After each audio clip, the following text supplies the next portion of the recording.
The film starts with Mykola Voronenko, a mathematician, physicist, and ecologist, bidding farewell to his pregnant wife, Nastya, as he departs for work on his bicycle. They reside in a tranquil part of Ukraine's Donbas region, on a 2-hectare piece of land, known as the first eco-settlers in the area. Mykola parks his bike and heads to the school where he teaches. Inside, he sees on the news that special forces have killed 100 protesters in Kyiv, Ukraine's capital. He also learns that their president has fled to Russia, and Russia is on the brink of invading Ukraine. While teaching physics, Mykola strives to impart his knowledge to his students. One student, Ivan, shows no interest in learning and constantly antagonizes the teacher. After class, Ivan confronts Mykola, telling him to leave as he is an outsider there. On another routine bike ride to work, Mykola encounters armed men near his land but doesn't think much of it and continues to the school. He parks his bike and enters the building, only to find it empty, with him as the sole teacher present. He sees on the news that chaos is spreading as Russian forces invade nearby areas. Alarmed, he rushes back home. His wife is alone, and the sight of the armed men he saw earlier haunts him. His fears are confirmed when he sees his wife being beaten from a distance. Rushing to help, he is struck with a gun's butt. He pleads for mercy, mentioning his wife's pregnancy, but the attackers ignore him. A Russian soldier then enters their house and sets it ablaze. As the Russians prepare to leave, Nastya retaliates with a stone, only to be shot dead in front of Mykola. Later, 2 Ukrainian militia members help Mykola bury his wife. He retrieves a wooden crucifix his wife made from their burnt home. Heartbroken, he decides to join the Ukrainian militia, uncertain of his next steps. At their camp, the leader suspects him of being a spy but eventually allows him to train. As a pacifist with little gun knowledge, Mykola struggles initially. A woman helps him learn to disassemble and reassemble a gun, and he becomes determined to improve. One night, while doing physical conditioning, Mykola assures his officer that he is no longer a pacifist and prefers the code name the Raven, though he is reminded that code names must be earned. The training is tough, but he perseveres, driven by a desire for revenge. When the trainees are asked who wants to train as snipers, few volunteer. Mykola steps up, despite his struggles with gun assembly. He asks for a chance to prove himself and successfully disassembles and reassembles an AK-47 in 18 seconds, earning applause and a spot in sniper training.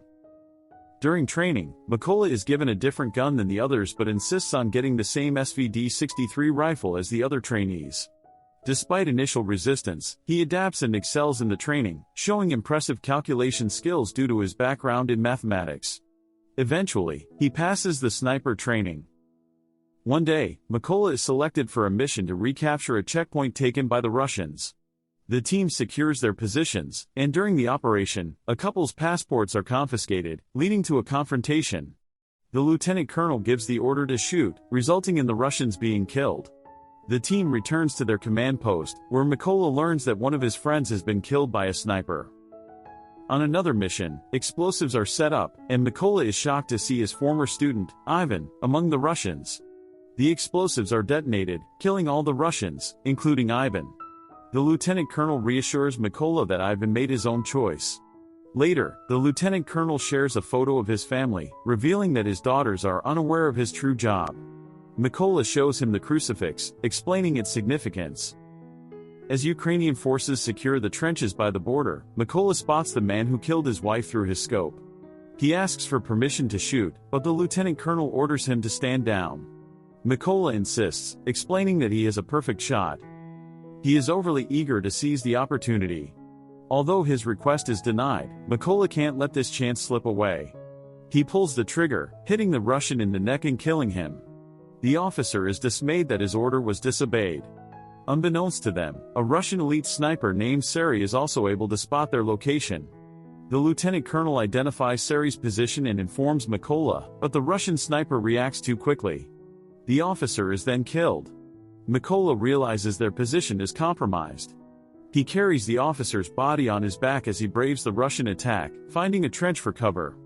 Although he survives, the officer does not. Mykola is consumed with guilt over the officer's death, a man who had always believed in him and given him the chance to serve. His emotions had led him to take the shot against orders. Determined to avenge the officer's death, Mykola sets out alone to find the sniper who killed him. He encounters and eliminates 2 snipers, but not without sustaining a wound to his arm. While resting, he receives a call from the Brigadier General, who informs him about the Russian sniper but can't provide details over the phone.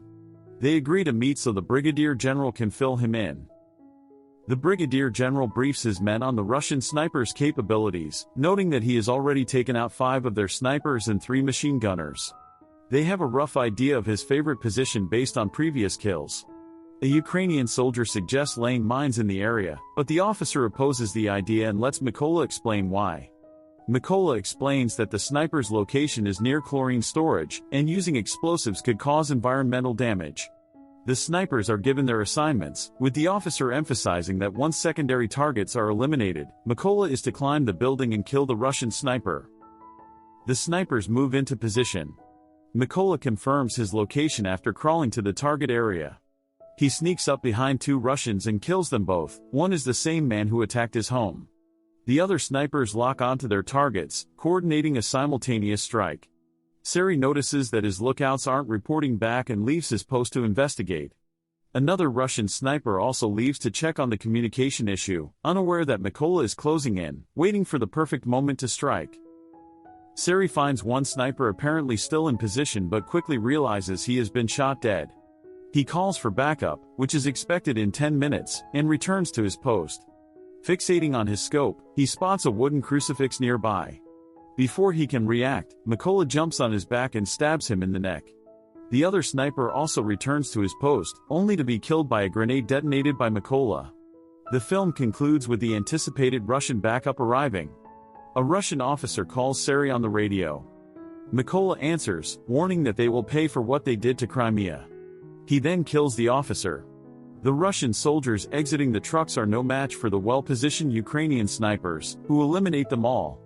After the battle, Mykola returns home to visit his wife's grave. Though he has avenged her death, his mission is far from over.